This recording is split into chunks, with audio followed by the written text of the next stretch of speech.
नमस्कार मित्रों, मैं सिद्धांत फिर उपस्थित हूं आप सबके समक्ष एक नई मजेदार और रोचक कहानी को लेकर। तो चलिए शुरू करते हैं आज की अपनी कहानी।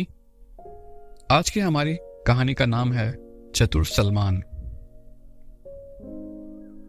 बगदाद में कई साल पहले एक बूढ़ा रहता था। जिंदगी भर की गाढ़ी कमाई से बचाकर उसने 300 चांदी के सिक्के अपने बक्से में छुपा कर रखे थे। कुछ दिनों से उसे लगने लगा जैसे उसकी जिंदगी अब ज्यादा नहीं है। उसने एक दिन अपने इकलौते पुत्र से कहा, सलमान, खुदा जाने मुझे कितने दिन और जिंदा रहना है। मैं चाहता हूं तुम व्यापार करना सीख जाओ। तुम ये 100 चांदी के सिक्के लो और कल सौदागरों के कफीले के साथ परदेस रवाना हो जाओ। वहां से कुछ सौदा खरीद कर लाना। सलमान सौदागरों के साथ परदेस रवाना हो गया। कुछ दिनों बाद उनका कारवां एक हरे भरे से टापू के पास से होकर गुजर रहा था। सौदागरों ने सोचा थोड़ा आराम कर आगे बढ़ेंगे। सलमान घूमते घूमते एक बाग की तरफ निकल गया। वहां उसने देखा संगमरमर के एक चबूतरे पर 100 लड़के बैठे हैं। चबूतरे पर कालीन बिछी थी और दो लड़के आमने सामने बैठे हीरे जवाहरात के मोहरे चला रहे थे। सलमान जाली के सहारे खड़ा होकर खेल से अपनी नजरें नहीं हटा पा रहा था। तभी वहां का माली आया और उससे बोला, तुम यहां खड़े होकर क्या कर रहे हो? सलमान ने माली से पूछा, ये लोग क्या कर रहे हैं? ये सब शतरंज खेलना सीख रहे हैं। चाहो तो तुम भी सीख सकते हो। 100 चांदी के सिक्कों के बदले तुम्हें यह खेल सिखाया जा सकता है। सलमान ने 100 चांदी के सिक्के देकर खेल सीखना शुरू कर दिया। 1 साल बाद खेल की शिक्षा समाप्त हुई। पर सलमान घर वापस जाए तो कैसे? उसके सारे पैसे तो खत्म हो चुके थे। उसके उस्ताद को उस पर दया आई और उसने उसे एक असरफी देकर वहां से गुजरने वाले काफिले के साथ कर दिया। सलमान पिता के पास खाली हाथ पहुंचा तो उसका बूढ़ा बाप बहुत दुखी हुआ। 1 साल बीत जाने पर सलमान के बाप ने एक दिन फिर उसे चांदी के 100 सिक्के दिए और बहुत हिदायतें देते हुए एक काफिले के साथ प्रदेश भेज दिया। कारवां फिर उसी टापू से होकर गुजरा। सलमान ने निश्चय किया कि इस बार वह बिल्कुल ही फिजूल खर्ची नहीं करेगा। शाम को वो टहलते टहलते फिर उसी बाग में पहुंचा। उसने देखा जहां उसने शतरंज खेलना सीखा था वहीं कुछ और लड़के बैठकर वाद्य यंत्र बजाना सीख रहे हैं। वो अपने पिता द्वारा दी गई सीख बिल्कुल भूल गया और 100 चांदी के सिक्के देकर वहां संगीत सीखने लगा। कुछ ही समय में सलमान अच्छे ढंग से गाना बजाना सीख गया। 1 साल बाद जब उसकी पढ़ाई समाप्त हो गई तो वह सोचने लगा कि वह किस मुंह से पिता के पास जाए। शिक्षक को उस पर दया आ गई। उसने उसे 2 असरफियां दी और पिता के पास भेज दिया। सलमान अपने पिता के पास पहुंचा। हालांकि पिता मन ही मन खुश था कि चलो बेटे ने पैसे कुछ सीखने के लिए ही तो खर्च किए हैं, परंतु फिर भी उसने उसे पहले से ज्यादा डांटा फटकारा। करीब 1 साल बाद बूढ़े बाप ने सलमान को बुलाकर अंतिम 100 चांदी के सिक्के उसे दिए और कहा, इन सिक्कों को होशियारी से सौदा खरीदने में लगाना। सलमान एक बार फिर उसी टापू में पहुंचा। उसने सोचा बाग में 1 मिनट झांक लेने में क्या हर्ज है। उसने जाली के सहारे खड़े होकर देखा चबूतरे पर कुछ बच्चे बैठे हैं और एक शिक्षक उन्हें कुछ पढ़ा रहा है। शतरंज खेलना और संगीत की शिक्षा तो मुझे मिल गई, क्यों ना पढ़ना भी सीख ही लिया जाए। सलमान ने 100 चांदी के सिक्के दिए और लिखना पढ़ना सीखने लगा। थोड़े ही दिनों में वह पढ़ना लिखना अच्छी तरह सीख गया। जब वह घर जाने का समय आया तो वह फिर चिंतित हो गया। इस बार फिर सलमान के शिक्षक ने उसे घर जाने का किराया दे दिया, परंतु उसे घर लौटने की हिम्मत नहीं हुई।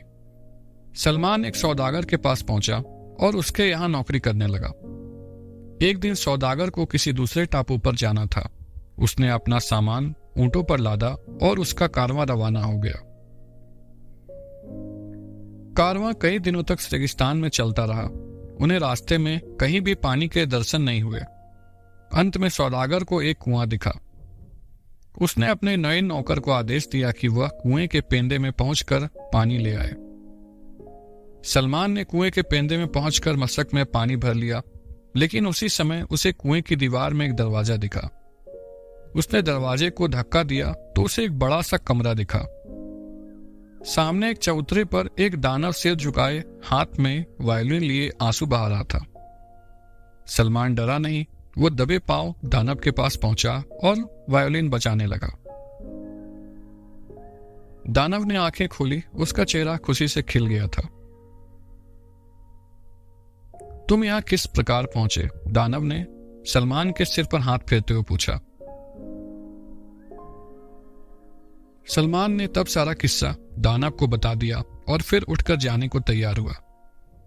दानव ने सलमान से कहा, दरअसल एक हादसे में मेरे पूरे परिवार का नाश हो गया है और सिर्फ मैं ही बच गया। मैं मरना चाहता था। अपने बेटे के वायलिन को मैंने दिल बहलाने के लिए उठाया, पर मुझे बजाना नहीं आता। मैं इतना मायूस हो गया था कि अगर तुम कुछ घंटे बाद आते तो मुझे यहां मरा हुआ पाते, पर अपने जादू भरे संगीत से तुमने मुझे मौत के मुंह में जाने से बचा लिया। तुम चाहो तो मैं अपनी सारी दौलत तुम्हें दे सकता हूं। आप मुझे इस कुएं से निकलने में मेरी मदद कीजिए और मुझे कुछ नहीं चाहिए, सलमान ने कहा। दानव ने सलमान को आंखें बंद करने को कहा और जब उसने अपनी आंखें खोली तो उसने अपने आप को कुएं की जगह पर एक बोरी सोने के साथ पाया। जब वह कुएं से बाहर निकलकर कारवां से जा मिला तो सौदागर को बड़ी हैरानी हुई। सलमान ने सारी बातें सौदागर को बता दी। जब काफिला आराम करने को रुका तो सौदागर ने सलमान को एक कागज पर कुछ लिख कर दिया और कहा, मैं अपनी बेटी की शादी तुमसे करना चाहता हूं। तुम ये चिट्ठी मेरी पत्नी को दे आओ, वह तुम्हारा स्वागत करेगी। सलमान ने घोड़ा सौदागर के घर की तरफ दौड़ा दिया, पर रास्ते में वो एक जगह सुस्ताने को रुका तो उसने सोचा कि जरा देखूं तो इस चिट्ठी में क्या लिखा है। सौदागर ने लिखा था कि मैं एक नौकर के हाथ तुम्हें सोना भेज रहा हूं, सोना लेकर उस नौकर का सिर काट देना। सलमान पत्र को पढ़कर कांप उठा। उसने तुरंत एक दूसरे कागज पर लिखा, इस अतिथि का अच्छी तरह सत्कार करना और अपनी बेटी की शादी इसके साथ कर देना। शादी में मेरा इंतजार मत करना, चूंकि मुझे लौटने में देर हो सकती है। सौदागर के घर पहुंचने पर सलमान ने वह पत्र उसकी पत्नी को दे दिया। पत्र पढ़कर सौदागर की पत्नी ने उसकी खूब आवभगत की और दूसरे दिन सलमान की शादी अपनी बेटी से कर दी। अगले दिन सलमान ने अपने नौकरों को हुक्म दिया, मैं जरूरी काम से बाहर जा रहा हूं, मालिक घर पर है नहीं, इसलिए रात को दरवाजा किसी भी हालत में मत खोलना। अगर कोई दीवार फांदकर अंदर आ जाए तो उसे जमकर पीट डालना, यह मेरा हुक्म है। इधर रात को सौदागर अपने काफिले के साथ घर पहुंचा